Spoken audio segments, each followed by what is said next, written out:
প্রিয়তমা, কেমন আছো তুমি? আশা করি অনেক ভালো আছো। আমার একটাই প্রত্যাশা, এমনিভাবে ভালো থেকো সারা জীবন।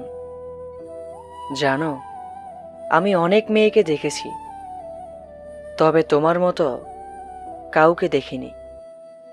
তাই কখনো কাউকে ভালোবাসি কথাটা বলা হয়ে ওঠেনি। সত্যি কথা বলতে, আমি তোমাকে অনেক ভালোবাসি। আমি জানি না তোমার মাঝে কি আছে, তবে এইটুকু জানি, আমি নিজেকে তোমার মাঝে হারিয়ে ফেলেছি।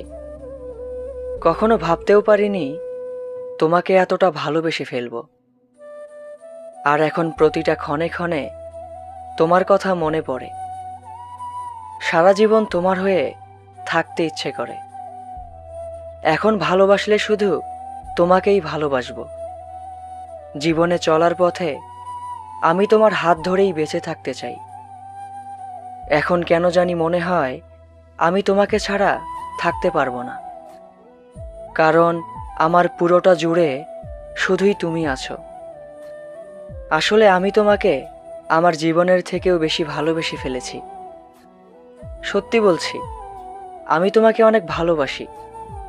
আমার প্রতিটা দিন শুরু হয় তোমাকে ভেবে, আমার প্রতিটা রাত শেষ হয় তোমাকে নিয়ে। আমার বাস্তব আর কল্পনা জুড়ে শুধু তুমিই মিশে থাকো। এজন্যই আমি তোমাকে এতটা ভালোবাসি। সত্যি বলছি, আমি তোমাকে অনেক ভালোবাসি। অনেক আকাঙ্ক্ষা নিয়ে মনের কথাগুলো লিখেছি তোমার কাছে। আশা করি তুমি আমার ভালোবাসা বুঝতে পারবে। আমিও তোমার হ্যাবোদক উত্তরের অপেক্ষায় রইলাম। ইতি তোমার ভালোবাসার পথ চেয়ে বসে থাকা প্রেমপিপাসু এক পথিক।